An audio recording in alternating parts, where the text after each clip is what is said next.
Once, a long time ago, there were three brothers who loved adventure. And one day they decided to go on a journey, and each of them were going to visit a different country. And they decided and agreed that they would meet again on a certain day 10 years later. And each brother would bring back a special or unusual gift. So the oldest brother decided to go east. And when he arrived in the eastern towns, he found lots of magicians, dancing girls, jugglers and acrobats everywhere. Quite amazing. But as he was watching all this, he suddenly saw one magician. And this magician had a magic glass. And through the glass, he could see the distant corners of the kingdom. Aha, thought the oldest brother, I would love to have that glass. It would be a very unusual object to take to my brothers. So he asked the magician, tell me, how much is the glass? I would like to buy it from you. And of course, at first, the magician did not want to give it to him, did not want to sell it. But the brother pleaded and pleaded. And eventually, after some bargaining, of course, they agreed on a price, and the magician sold the glass to the oldest brother. Now, the second brother travelled to a country in the west, and wherever he went, he kept his eyes open to look for that special, unusual gift. But he also kept his mind open too. And as he was looking, he suddenly heard the cry of a carpet seller. Carpets for sale, beautiful carpets, wonderful carpets here. And the brother approached the carpet seller and began to look at the carpets. Suddenly, he saw a carpet at the bottom of the pile began to move, and it seemed to be moving on its own. What kind of carpet is that? He said, pointing at the one at the bottom of the pile. Well, the old merchant said, come here. And he whispered in his ear, this is a magic carpet. Buy it, and it will take you anywhere you want to go, and quickly too.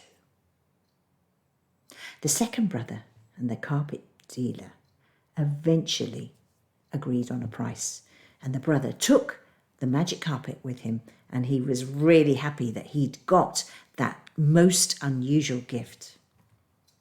Well, what about the third brother?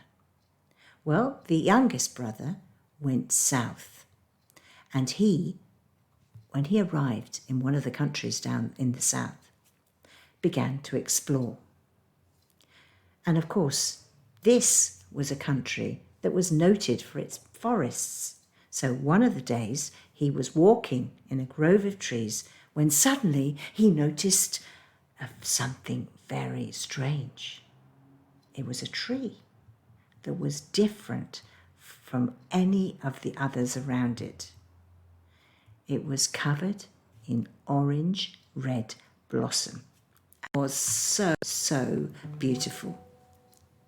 Now, as the younger brother came closer to the tree, he saw that there was only one red pomegranate on the tree. This is very strange, thought the young man. A tree with only one pomegranate.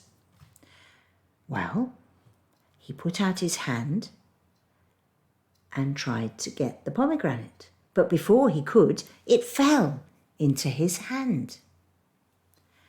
And when he did that, another pomegranate burst from one of the blossoms.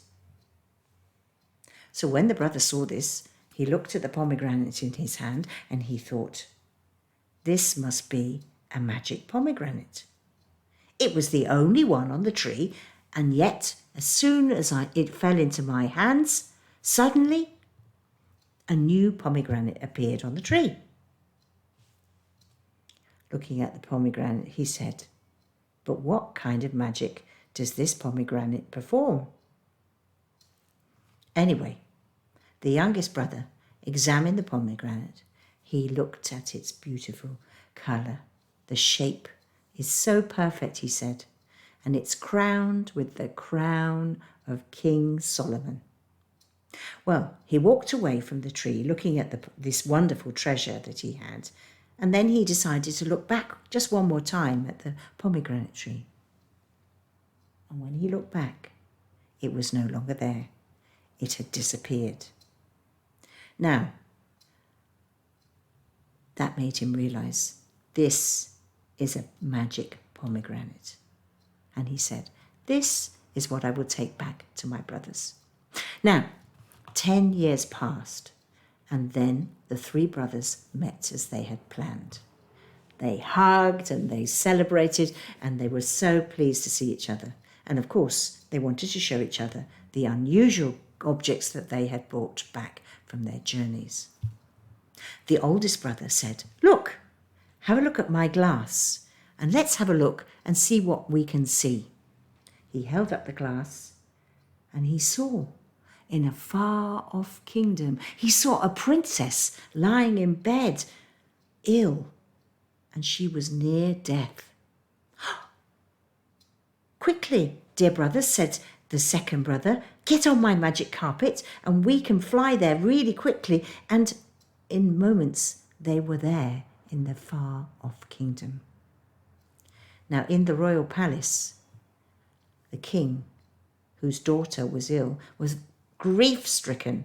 He had sent for every doctor in the country to see if they could cure the princess, but they had all failed and there was no hope for the princess. Finally, the king had sent a message throughout the country saying, "Whoever can save my daughter, the princess, will have her hand in marriage and half of the kingdom." Now, as if in a dream, the youngest brother heard a voice, a whisper inside him. "The pomegranate, the pomegranate." And the youngest brother realized that this was the moment. He approached the king and he asked, "May I try and cure the princess?" The king agreed, and they led the young man to the prince's chambers. Now, when the young man saw the princess, he approached quietly and he sat down by her side. Then he took the pomegranate from his pocket and cut it very gently, cutting each kernel from its place. And then he fed the kernel to the princess, one by one. In a few moments, the princess felt stronger, and the colour returned to her cheeks. And soon she sat up, fully restored. The king was overjoyed, and he hugged his daughter, and he turned to the three men, and he announced, "The man who saved him will marry my daughter." Now, the three brothers began to quarrel, because of course they all wanted to marry the princess. The oldest brother said, "If it were not for my magic glass, we would never have known that the princess was in the first place. So I discovered this first. I deserve to marry the princess." "But, brothers," said the second brother, "it was because of my magic carpet that we were able to arrive so quickly, and if we hadn't, the princess would have died. So I deserve to marry the princess." The third brother, the youngest, said, "Well, it was my magic pomegranate that actually healed the princess. I deserve to marry her." Well, since the three brothers could not decide who should marry the princess, the king tried to decide. And he looked at the three clever brothers, and he couldn't decide which of them deserved to marry his daughter. So he turned to the princess and he said, "Who do you think deserves to marry you, my daughter?" Now the princess asked simply. She said, I will ask them a question. And she turned to the oldest brother and she said, has your magic glass changed in any way since you arrived in this kingdom? No, said the oldest brother. My glass is the same as always, and I can look through it and I can see every corner of this kingdom. The princess turned to the second brother and she said, has your magic carpet changed in any way since you arrived in this kingdom? And the second brother said, no. My carpet is the same and I can fly anywhere as always. So she turned to the youngest brother and she said, has your magic pomegranate changed in any way since you arrived in this kingdom? And the youngest brother said, yes, princess. My pomegranate is no longer whole, for I gave you a portion of it. The princess turned to the three men and she said, I will marry the youngest brother because he performed the greatest good deed, because he gave up something of his own. Now the brothers and the king all understood the wisdom of the princess. And so a wonderful, spectacular, amazing wedding was arranged for the princess and the youngest brother. And the king also appointed the princess and all three brothers to become his royal advisors.